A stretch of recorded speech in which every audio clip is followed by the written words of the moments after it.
Hello everyone, welcome back to the Worker Being YouTube channel. I'm Patricia. I'm Katina. And we're so excited to talk to you about work-life balance and this concept of integrators versus segmenters.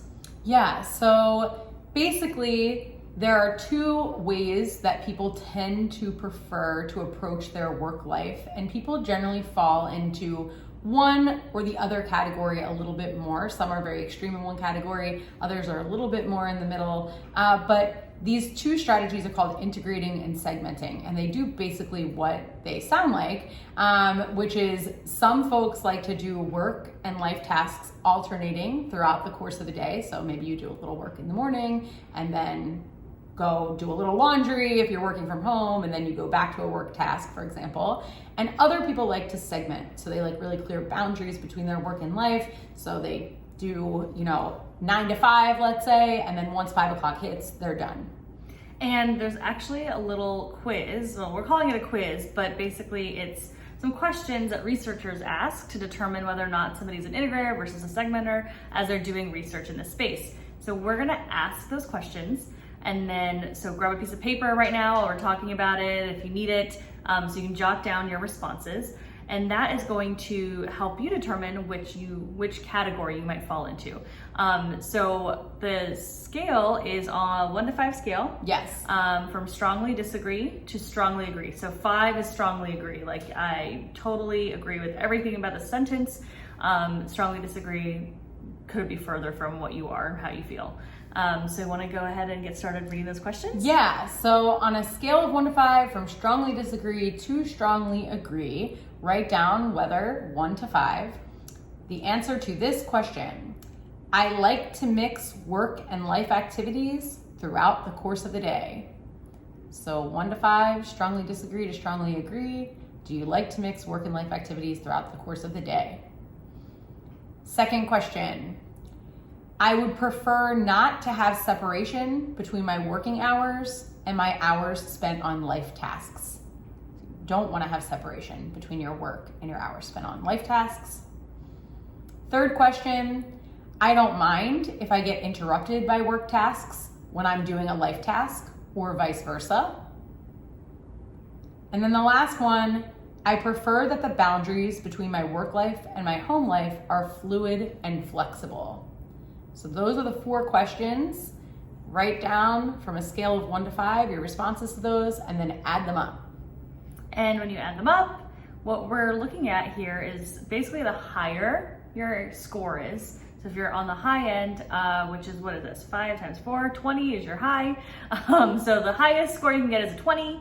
The lowest score you can get would be a 4. 4. A 1 on 4 items. Yeah, so a 4. So between a 4 and a 20. So if you're at a 20, you are the epitome of an integrator. So you really, really like to see a big separation or a big integration between your work and life. You don't want to separate the two. You're totally fine with working and then doing things and having interruptions. So you have kids at home, it doesn't bother you at all when your kids run into your office and ask you a question, then you go back to work, and then you go make lunch, and then you do whatever. And then if you are on the closer to the 4 end of the scale, then you are the person that really wants those boundaries. So when you're done at 5 o'clock, you don't want to talk about work. You don't want to think about work. You want nothing to do with work again. But during that 9 to 5 time period, you all want nothing to do with home stuff and your personal life.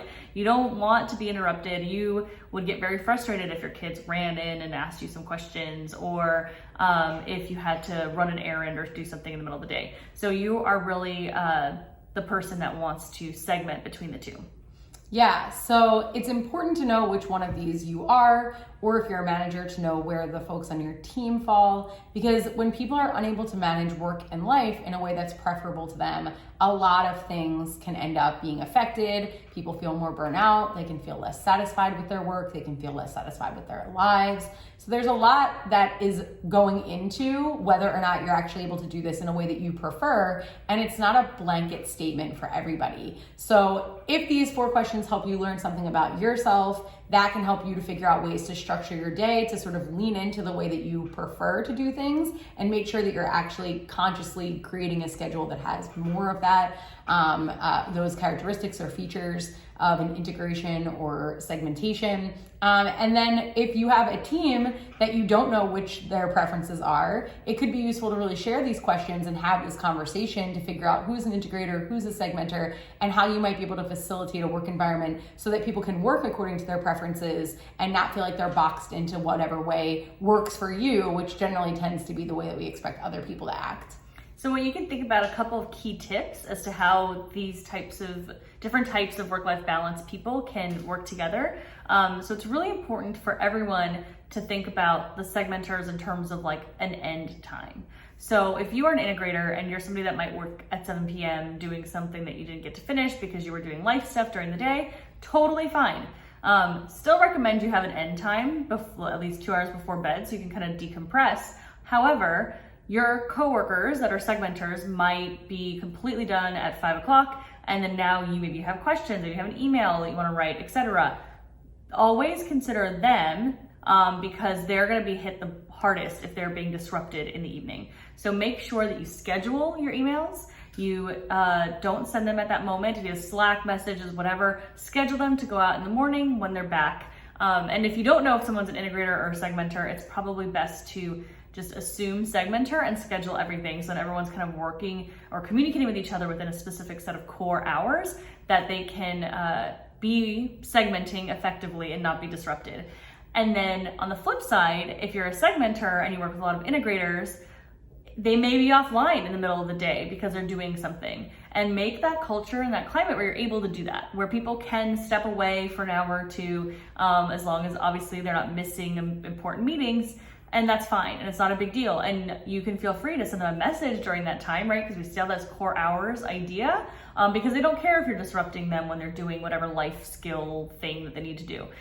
So if they go back, so when they go back, they can respond to you, or they can respond to you. Like, for example, I'm a super integrator, and I think you are too. Yeah. So I will have Slack on my phone, and like maybe I'll get up and I'll have to run some errands, but I'm totally fine with like sending messages via Slack as I'm doing these other things. Does not bother me at all. So I think from a segmenter perspective, just giving people that flexibility so they can do those things is how you can help work with integrators more effectively, and allow them to have the space that they need. Yeah, and I think part of this is just making sure that your culture, to the extent possible, is deliverables focused and not FaceTime focused. So if you can make sure that you're really reminding yourself that people are getting their work done, people can be very high performing as segmenters or as integrators. Just because they're not doing things according to what your preference would be doesn't mean that they're not doing it the right way. There is no right way. The right way is to make sure that you're getting your job done well. And people can get their job done well, whether they segment or whether they integrate. It really depends on their preference. And if they're having to do something that's against their preference, it can actually stagnate their performance, right? So if you care about having a high performing workforce where people are, delivering the best that they can, it's actually better to honor the way that people prefer to work and to allow them to have this, way of setting up their work-life balance that leans into those preferences. And along the way, people are also happier and healthier while they're performing better. So all of this is to say that these 4 questions that we've asked can help do a diagnosis. We'll link to the research that we got these questions from in the notes, and please share with your team and also do some contemplation around what you might do to be able to set up your own schedule in a way that actually helps you to create more of those boundaries or allows you to integrate better. It can be a really fun team building activity. Everyone likes to learn a little bit about themselves, and then you can have these conversations and then start kind of moving the ball in that direction, right? Like getting everyone on the same page to be able to support each other in the different styles that we're working in. So it's a really fun thing to do, and we hope it's helpful. And don't forget to subscribe to our channel to catch our future videos.